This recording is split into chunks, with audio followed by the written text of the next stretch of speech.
This is a day, I guess, that I've been waiting for quite some time. Being from the 109th District, I have both of the iron ore mines in our state of Michigan, both operated by Cleveland Cliffs. I also have the processing facility for Eagle Mine, which is the copper and nickel mine that is operational in the UP. And one thing I've noticed being in local government before this, now here at the state level, is that the future of mining isn't necessarily a short-term conversation, because it's so capital intense, because there are so many moving factors, because a lot of it depends on the economy, a lot of it depends on supply and demand.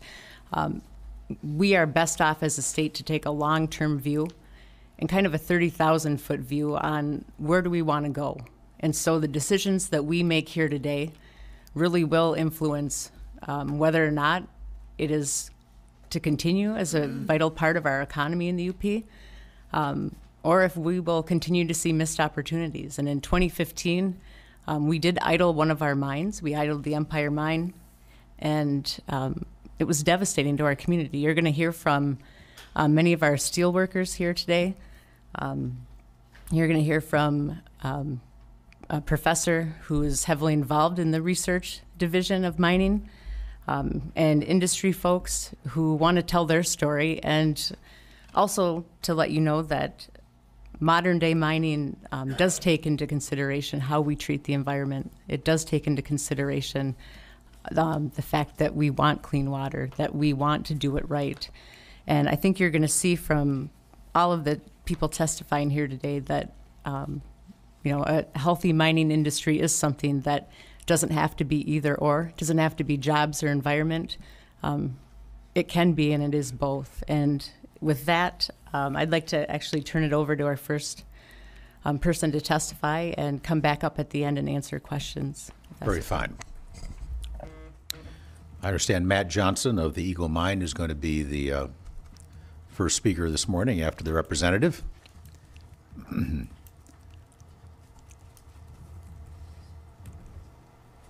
I recently had the pleasure to tour your mine in Marquette, and it was an educational experience. Yes, Mr. Chair. Thanks for taking the time to come up, as well as some of the other members of the committee as well. It was a good day. Again, my name is Matt Johnson. For the past 10 years, I've had the opportunity to help develop a new modern underground mining operation called Eagle Mine, and I'm here to testify in support of HB 4227.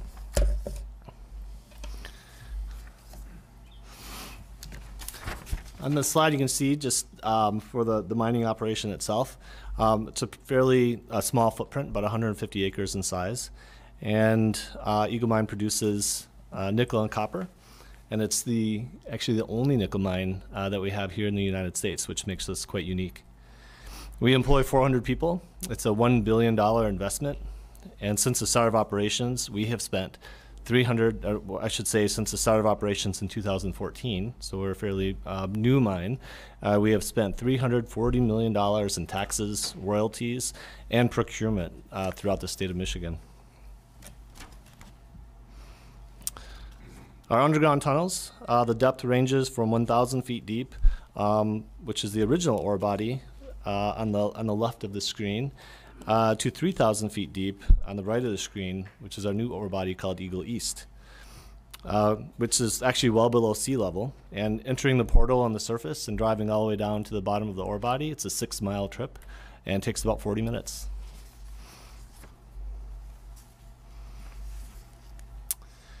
And then we transport ore to our milling facility. This is the refurbished Humboldt Mill, which was originally actually an open pit iron mine. That stopped operations back in the 1980s.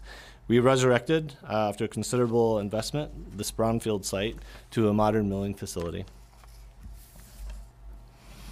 The mining process is actually on the surface quite simple.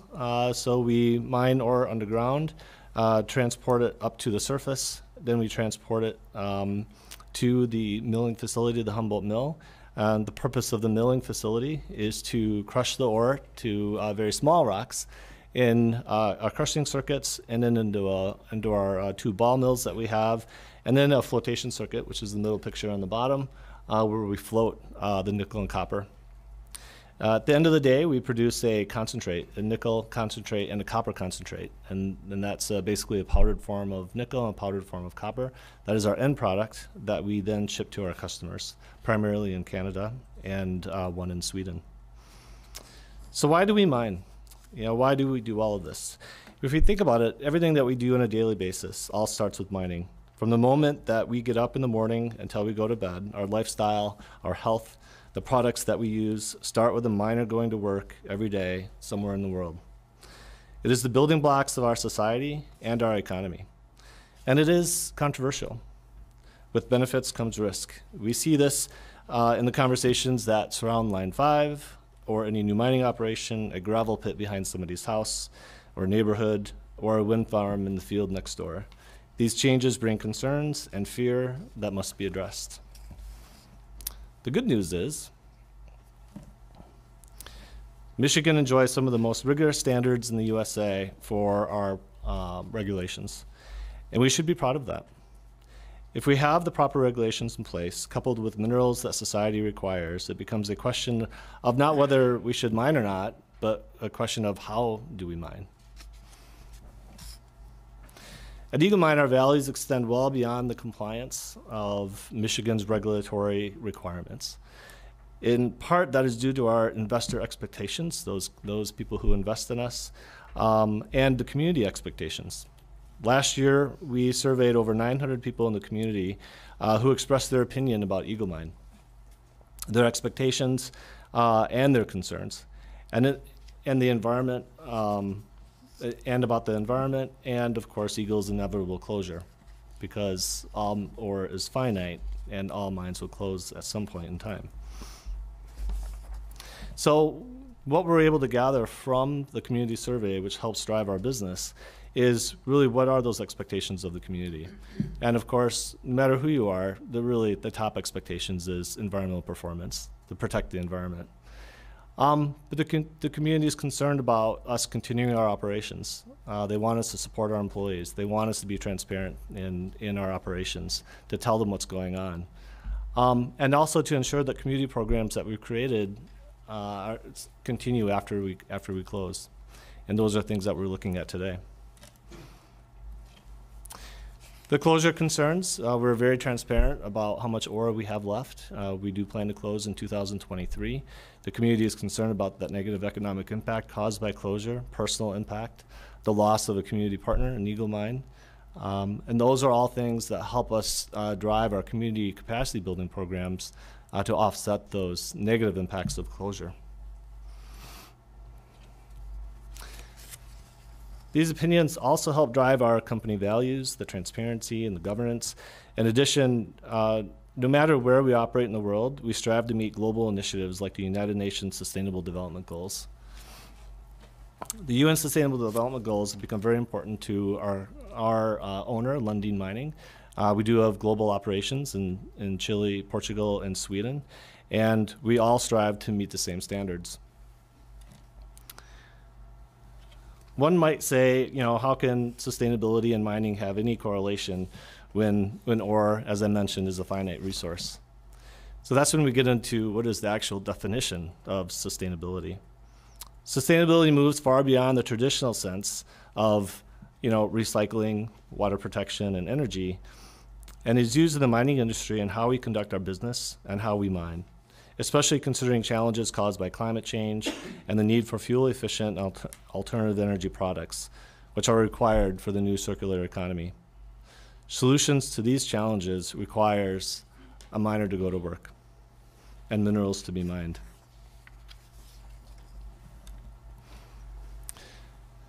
Just to scratch the surface on some of the programs we've created that are aligned with the UN Sustainable Development Goals is that we focus on building sustainable communities. Again, what do we leave behind? So the pillars that we look at in our governance and operating in Marquette is economic diversification. How can we help with that in Marquette County? The social and environmental innovation, and a very important one to us is local supplier development. And again, we created these programs to align with those global initiatives that we've signed on to achieve. In addition, we also want diversity in our workforce. We also have a focus on attracting women to the Eagle workforce to create better diversity.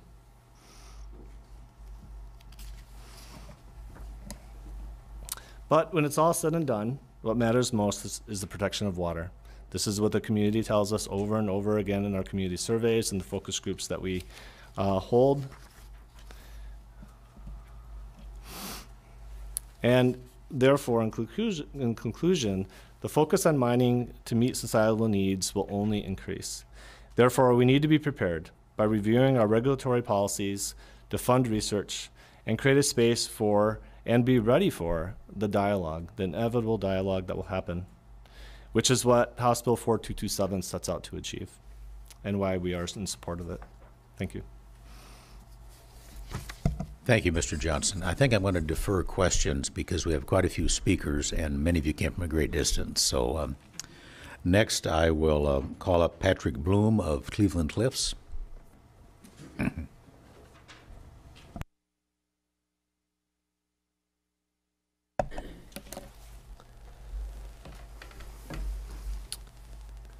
Good afternoon, Mr. Chairman and members of the committee. My name is Patrick Bloom. I serve as the Director of Government Relations for Cleveland Cliffs, Inc. I am here today to testify in support of House Bill 4227, sponsored by Representative Cambensy. By way of background, Cleveland Cliffs traces its corporate roots back to 1847, when the company's forebears began exploring iron ore deposits in Michigan's Upper Peninsula. The company has been operating mines in Michigan ever since.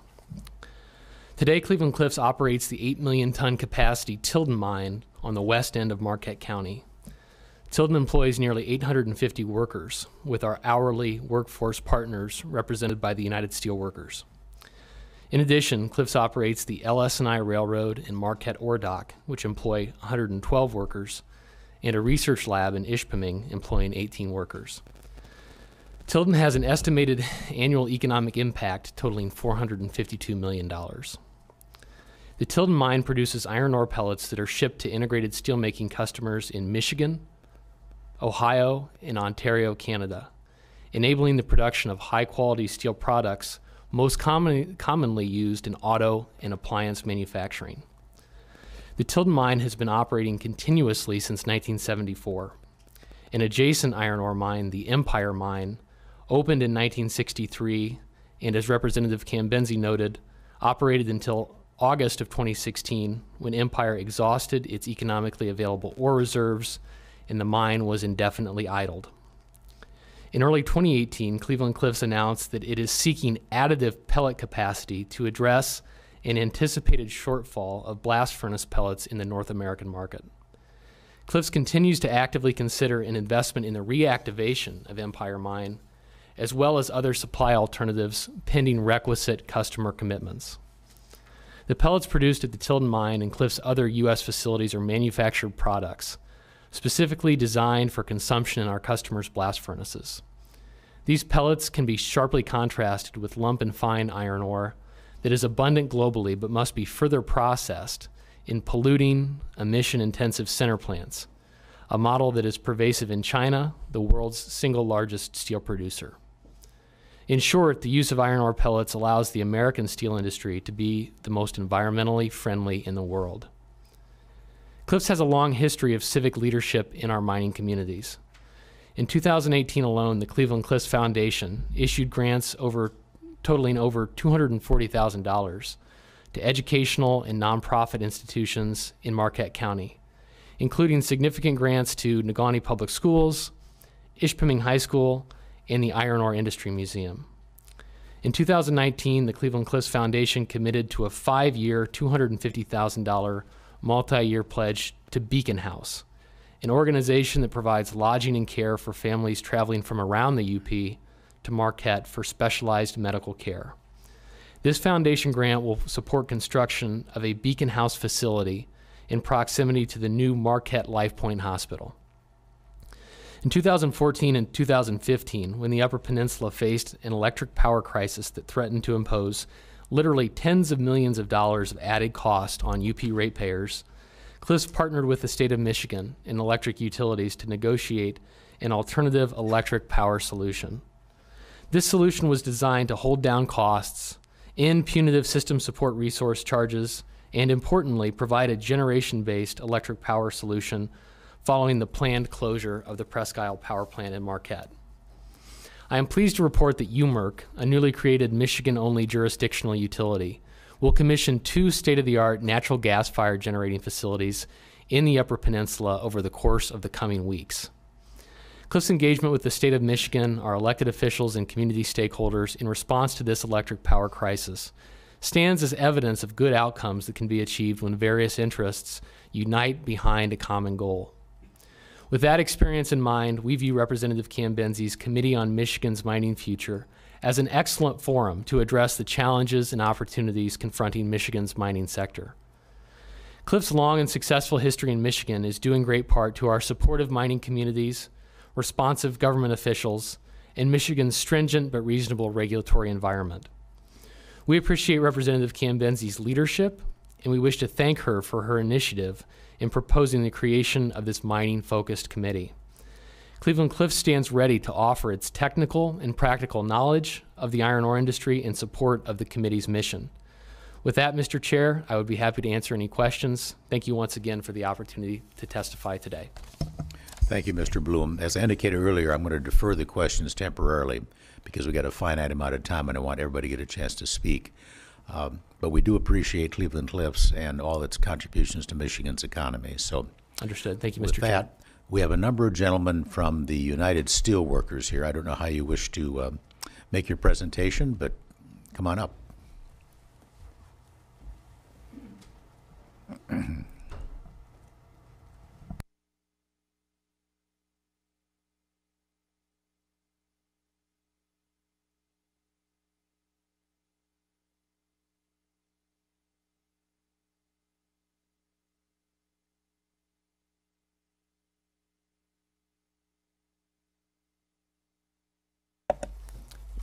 Thank you, Mr. Chair and members of the committee.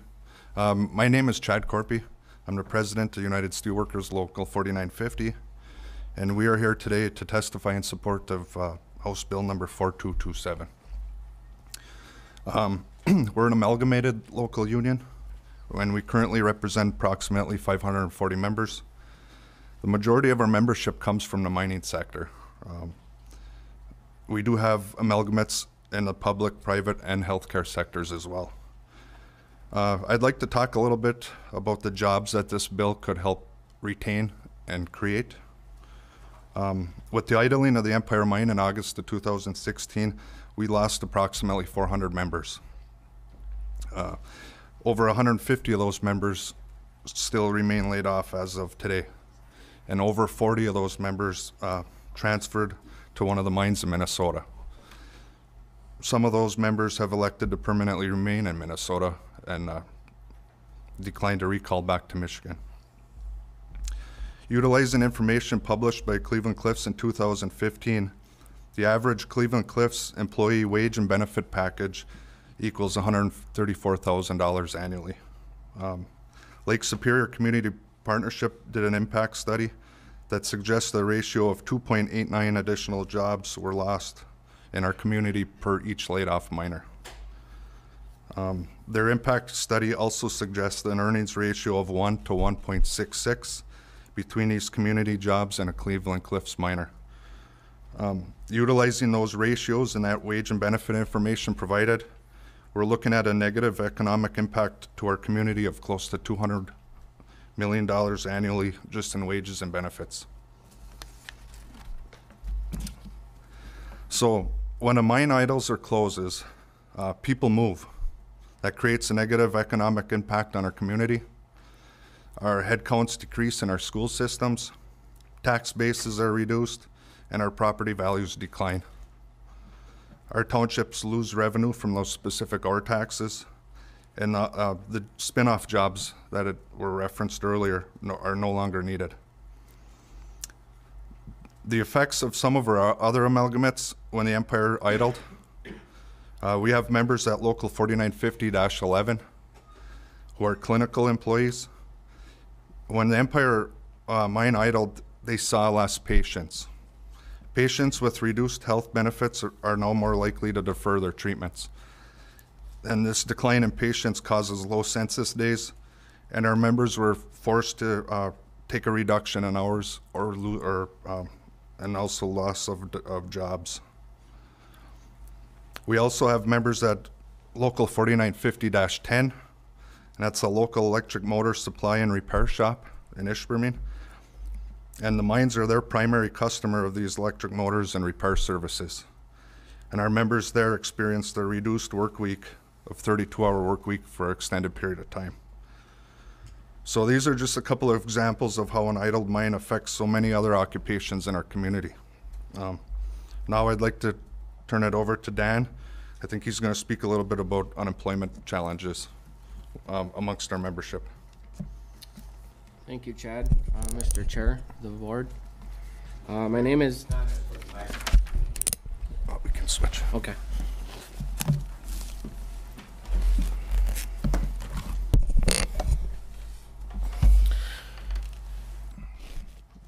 My name is Dan Ruokolainen. I'm the Vice President and Grievance Chair of Local 4950.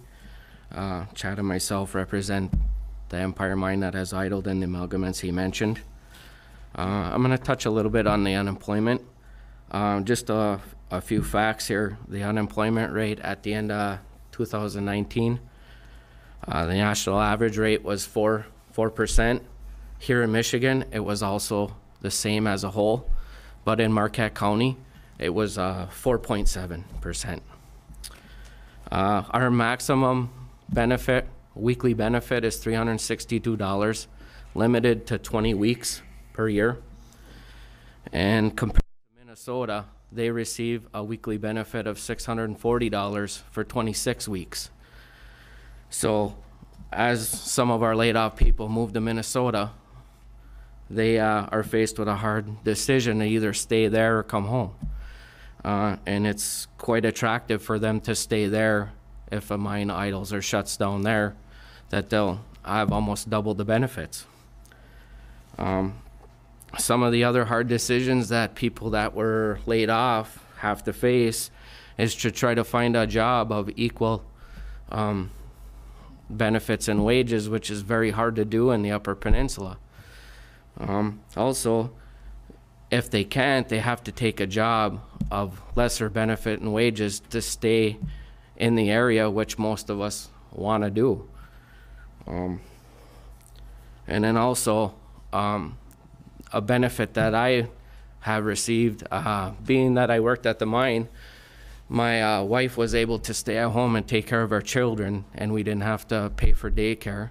And the same was for my mother and father. My mom was a stay-home mom to take care of us until we were older, and then she went to work, as did my wife.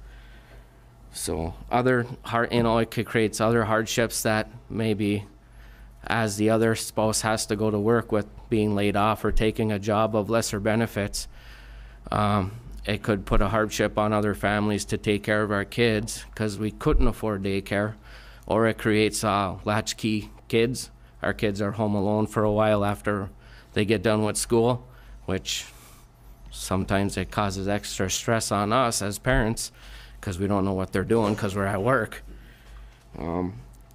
Also, as a whole, with the lesser paying job, if we stay in the area, there's less discretionary spending from our households into the community, and which directly affects what Chad was talking about with the extra jobs created with the mine running. So just as a whole, we support this bill to support Sarah on this because of the impact it has on the people of Upper Michigan. And we want to stay up there. We want to live. The people want to come back. And then we need something to come back to and sustain the jobs for a long period of time. I thank you, and I'd like to turn it over to Mike.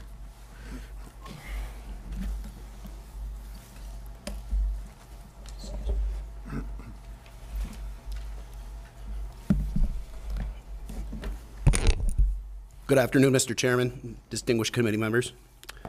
My name is Michael Grons. I'm the treasurer of United Steelworkers Local 4950. I would like to talk to you today about the importance House Bill 4227 can have on retaining skilled labor within our state and the potential this bill holds for bridging gaps between labor, government, and environmental groups.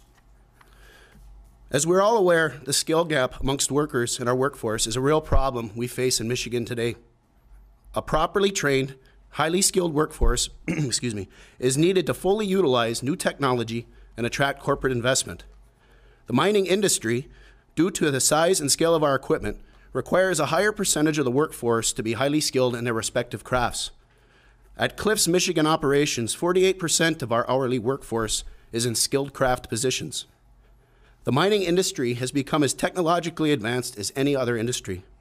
Pickaxes and shovels of yesterday have been replaced with laptops, complex diagnostic equipment, and specialized welding procedures. House Bill 4227 will take a big step in retaining and creating a highly skilled workforce of the future. By having a clear vision for Michigan's mining future, we can attract and retain a skilled labor workforce while evolving and training for the future. The cyclical nature of mining makes this challenge difficult, as when times are bad, skilled labor leaves the area in search for more stable employment, in most instances never to return. Those that do choose to stay are most often left in a lower skilled job, making it harder to remain up to date with changes to technology and advancements within their craft, thus making it harder to return if the opportunity does arise.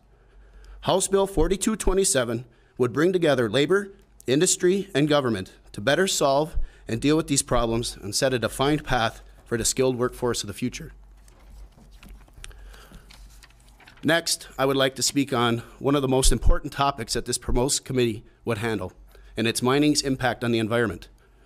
There's a common misconception that heavy industry and jobs come at the cost of the environment. While there's no denying that mining has forever changed the landscape of our community, it has done so with the utmost respect and care to minimize the environmental impact, all while providing generations of families a high standard of living with good paying jobs. Unlike some parts of the world where little care or thought is put towards the impact of mining and heavy industry, our current mining operations in Michigan and the miners who work there hold the environment in the highest regard. Many people may not realize, but miners are conservationists. Many are avid outdoors people and enjoy all of Upper Michigan's beauty and bounty that our land provides. This is where we enjoy nature with our family and friends, but more importantly, this is where we live.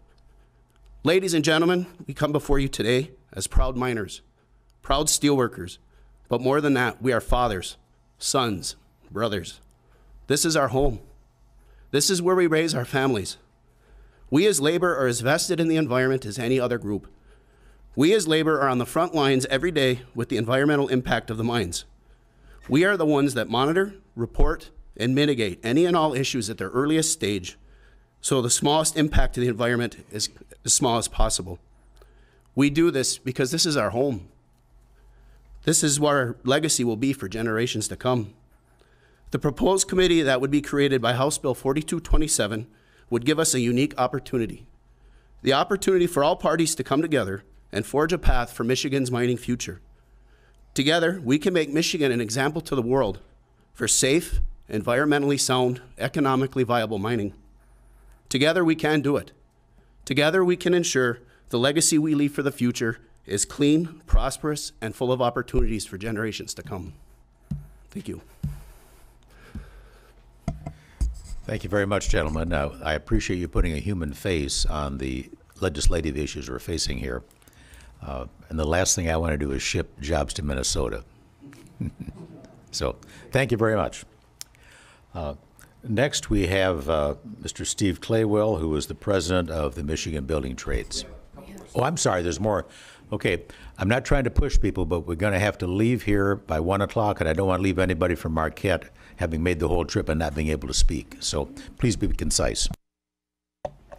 Thank you. Thank you for the opportunity. My name is Ryan Underwood. I'm the president of USW Local 4974 at the Tilden Mine. I'm crushing, concentrating, and pelletizing operation at the mine.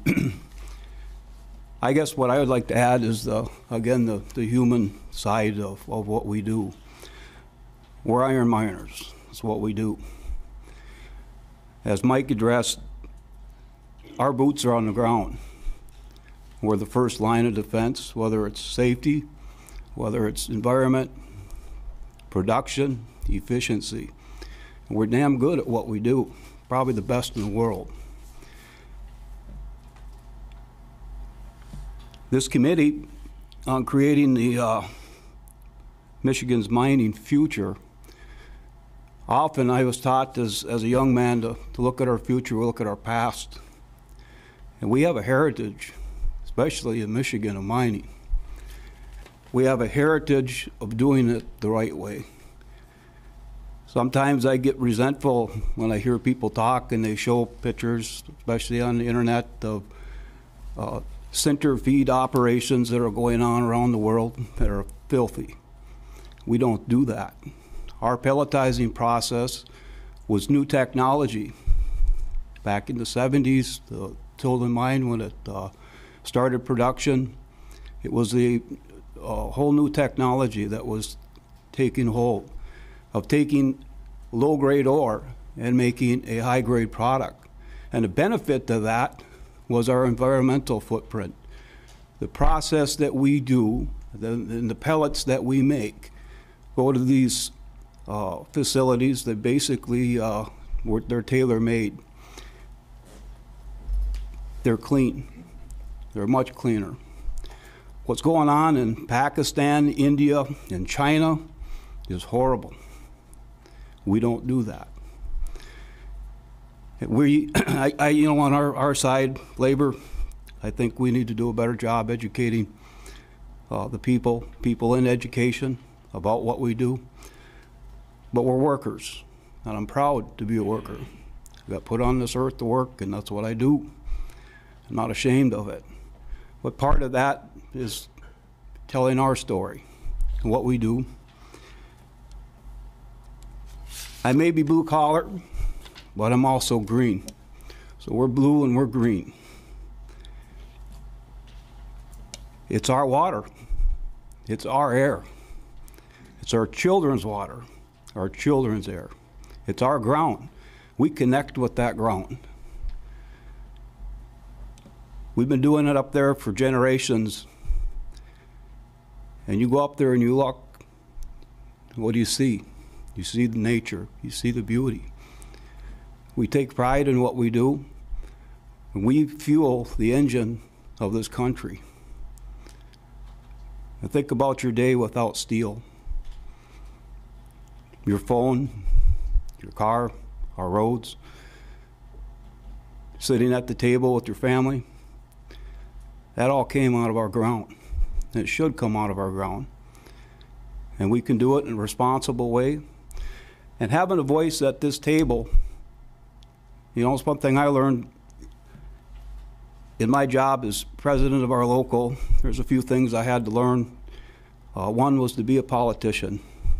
Didn't have much use for politicians, and but I had to learn that I'm a representative, just like you're a representative. I represent my membership.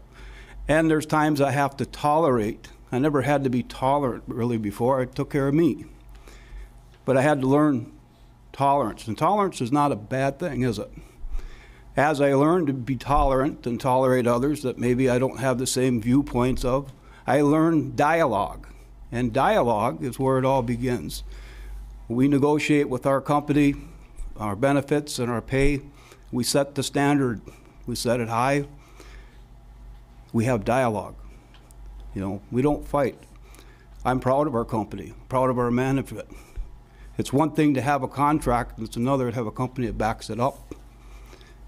We need more companies like that in this country that stand behind their workforce and their community where they're at. They got our back and we got their back. It's our water, it's our air, it's our ground. We're good at what we do. We drive safety, we drive environmental stewardship, we drive quality. We stand for working safely with our conscience on our ground that we connect with. And we don't compromise that for profit, We don't compromise that for production. We're iron miners. I want to thank you, and I ask that you stand with us. Thank you very much. We appreciate your comments. We appreciate what you do. Just a clarification, the Vice Chair was just asking me. We're going to have ample time for discussion and questions. What I'm trying to do today is be sure I accommodate everybody from the Upper Peninsula that's driven so far to get their testimony in. But we'll have lots of discussion before we're done with the bill. So at this point, I think it is Steve Clay. No, there's more coming. Okay. We got 20 minutes left. Just give everybody an early warning here. My name is Michael Gregory. I'm a resident of Ishpeming, Michigan. I'm a miner.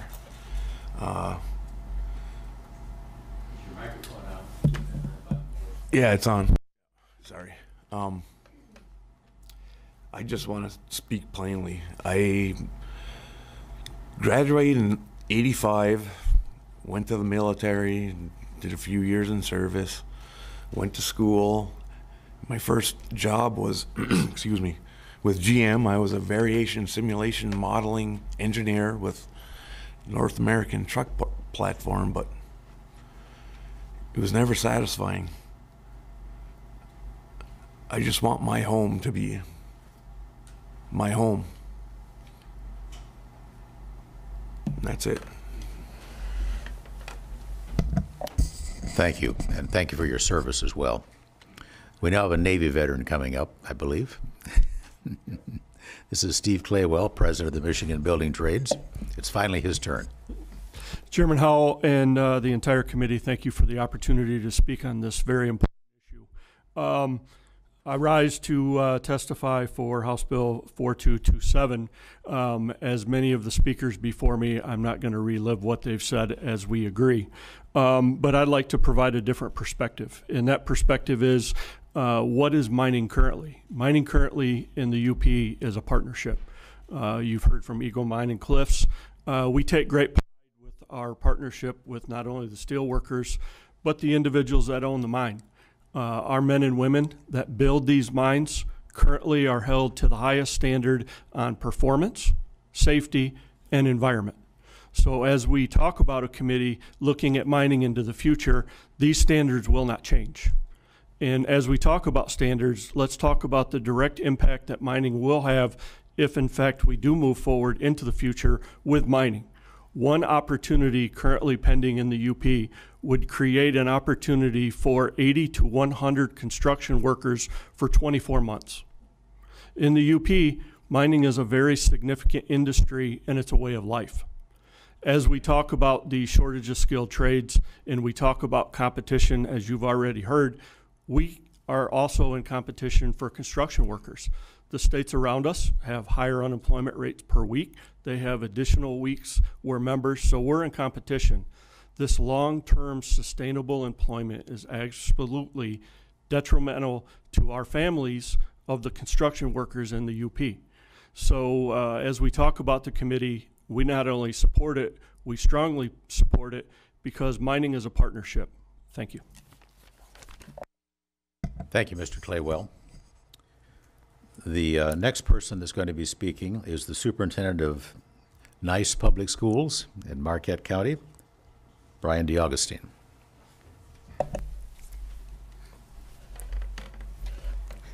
Thank you. I appreciate the time, and I will try to be succinct. I know we're on a little bit of a time schedule here.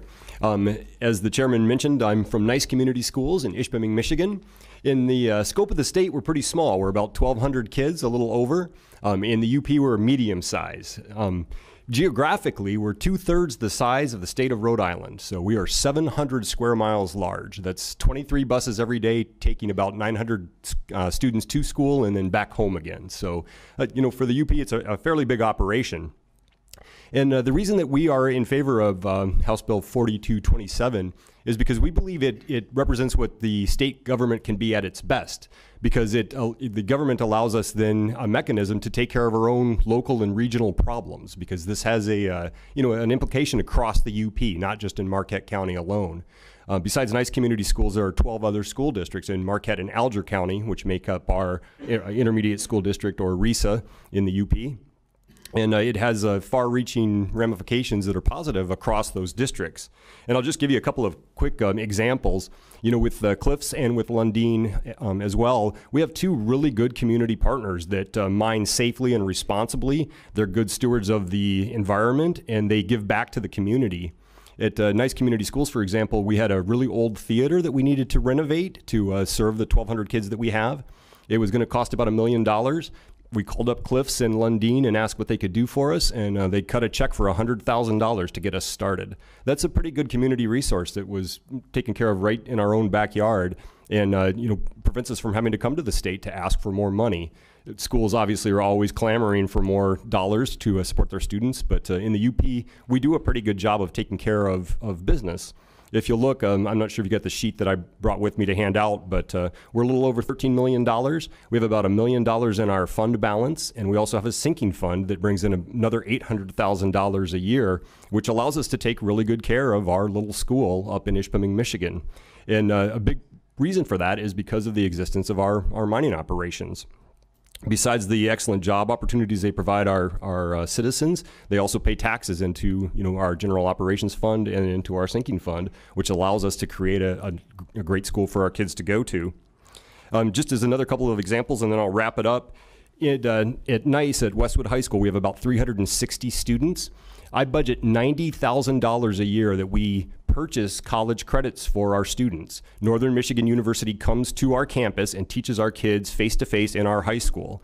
It's about a half-an-hour drive from Westwood High School to Northern Michigan University, and that's on icy roads in the wintertime in the UP. So that's an example of higher ed, the local school, and the tax money that we receive from the mines, doing something that reinvests money into our students. On top of that college credit purchase that we do, we employ 2.5 full-time industrial arts teachers. We employ 3 full-time fine arts teachers and 3 3/4 full-time performing arts teachers to try to give our students the most robust experience we can give them. Our Business Professionals of America are traveling to Anaheim, California, because 11 of our kids qualified for the national competition. We routinely, year after year, have national champions that come out of, again, little Westwood High School in Ishpeming, Michigan. We always chuckle because kids from other parts of the country will say, "Westwood, is that by Hollywood?" And we're like, "Nope, that's in the Upper Peninsula of Michigan." And they're shocked by that. So just to wrap up, we take the revenue that the mines generate.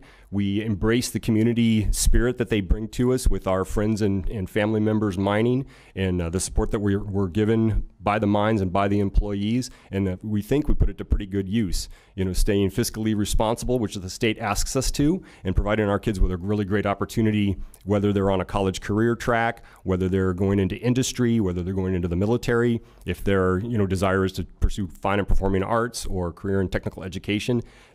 Our relationship with our community partners like the mines is what makes that possible. So thank you very much. Thank you, Superintendent DeAugustine. We appreciate you making the connection between industry and educational support. My pleasure. Thank you.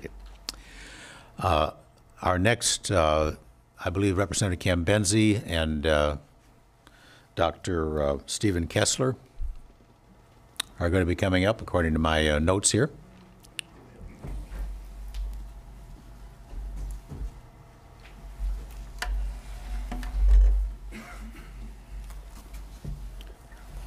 Dr. Kessler's from the other university in Ann Arbor. I'll let you go first. Sure. Yep. Thank you, Mr. Chairman. I'll be brief as well. Let's see if I can advance this with that. Okay. Just a little bit of proof that I might belong here, since I'm not associated with the right university at the moment. There's a couple of books up there, covers on the screen. I've taught at University of Michigan for about 40 years, and you can see on the left a book called Mineral Resources Economics and the Environment, which we use as a text, is used all over the world. It's about global mineral resources. And Great Lakes Rocks, which talks about 4 billion years of geologic history in the Great Lakes region, including the mineral deposits. So my view on this whole thing is much longer term than what you've had.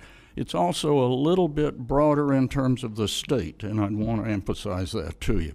Take a look at this skyline. You might recognize it. Everything in that picture except the Detroit River had to come out of the ground. Everything. If it can't be grown, it has to be mined. Mining is critically important to a modern lifestyle. Every year, you personally are responsible for the removal of 37,000 pounds of material from the earth to support your own personal lifestyle. Your cell phone has 70 elements in it. Every one of them had to be dug out of the ground. So you can't escape it. You're in this. All right, so you want to recycle. You don't want to mine. We are the best recycler in the world, or among them here in the United States, and we can do 25% when we're just doing super for a few elements. Usually it's less than 10%. So we have to mine to get new stuff. But even if we did 100%, look at copper consumption. You can't see it, but on the bottom, that's 1900 on the left up to the present. That's world copper consumption. There are a lot of people in the world, including people in Michigan, who are advancing their standard of living and want more stuff. So even with perfect recycling, we're going to have to produce more. Mining is absolutely here to stay forever. Now, this shows you what we've done in the state in terms of hard minerals. The value of production, about 2.6 billion years. That's in 2013, the last year for which we have numbers, number 9 in the 50 states. The red squares are aggregate operations, gravel, sand and gravel, crushed stone, that sort of thing. They're all over the state. Notice that we're not just talking the UP here. The stars are mining operations of various types, and let me just show you what some of those are. This will be real fast. Here's some of the sand operations. Now these are past and present. Here are operations that remove limestone, which makes cement. We're a big cement producer. Salt, gypsum, potash, magnesium, bromine, sulfur. You can even go into a salt mine under Detroit. Keweenaw copper, nothing going on right now, but $60 billion in today's value, and there's a lot of copper left in the ground there. And as you know, we already heard, we're one of the largest iron mining regions in the world. We're small in relation to the Mesabi Range, and we've got to keep fighting Minnesota. We don't want them to take over. And finally, there's base metal mines. We've heard a little bit about the Eagle Mine, which is an excellent operation. The Back 40, you may be aware of, is a prospect that's being evaluated. I want to close by reminding you, as has been pointed out, mines are exhausted. Now, a lot of people say, well, if we're going to exhaust it, why don't we mine it at all? Well, I ask you, if you're going to have to eat dinner because your lunch runs out, why are you even eating lunch? I mean, it's an illogical line of thinking. Now, we have to find new deposits. Mineral exploration is a very difficult business. Look at the guy on the bottom. He put everything into it, and he just quit when his money and energy ran out. The guy on the top might make it. I don't know, but it's a long-term business. We are in it for the long term. We should be thinking generations. We have to keep the mining industry going. And in order to do that, there are a few suggestions. But just notice that map on the right with the green areas. We're a unique state in many senses. We're very large, and we have a lot of publicly controlled land, which is easy access for mineral exploration and that sort of thing. So we're likely to be doing it far into the future. Thank you very much. Very good. Representative, did you have some comments you wanted to make at this point? Yeah, I think I will just end it by saying it sounds like we've got everything figured out when you listen to the people that have come here today to testify. But the missing link really is Lansing. The missing link is taking our industry down here and bringing it to you as legislators, bringing it to the governor, bringing it to all of our departments, our state departments, and asking for your help. What we're looking to create with this committee is constant dialogue. We're looking to create a forum where everyone is not operating in silos, There's a working relationship, and the working relationship doesn't start when a mine needs something. We're planning long-term for our energy needs. We're planning long-term for our transportation needs, our railroads, and our environment. And right now, if everyone is operating on their own, if there is not a mechanism to bring everyone together, it's disjointed. And I think that's when you get a lot of the falsehoods out there that mining is a dirty industry and something that we in Michigan don't want and don't need.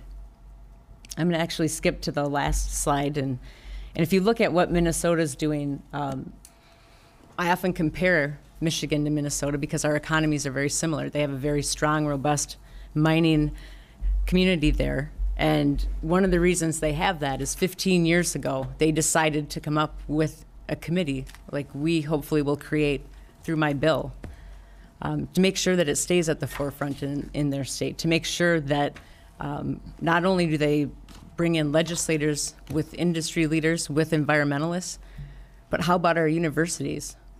When we talk about PFAS, when we talk about everything we want to accomplish with making sure that we can clean up our groundwater with that, we look to our universities. It is the same with mining. And in Minnesota, there's a partnership where they actually have formed a research institute that deals specifically with what do our mines need. And if we don't do that, the last slide that I want to get to is something that we found, the steelworkers who are here testifying today, myself, we came across basically a petition to shut down the Empire Mine. Lots of people from Michigan, lots of comments on here, lots of people from California. The picture of the mine is not even the Empire Mine. And what is listed on this petition was leave the past behind, do not reopen Empire Mine. And it's unfortunate that if we don't have the knowledge, if mining is not part of our conversation, and if we're not talking about responsible mining, how easy it is to slip into the mind frame that we don't want it and we don't need it. And so really the gist of my committee is to make sure that I can gain support here in Lansing to bring the UP and mining down to you and have you be part of it.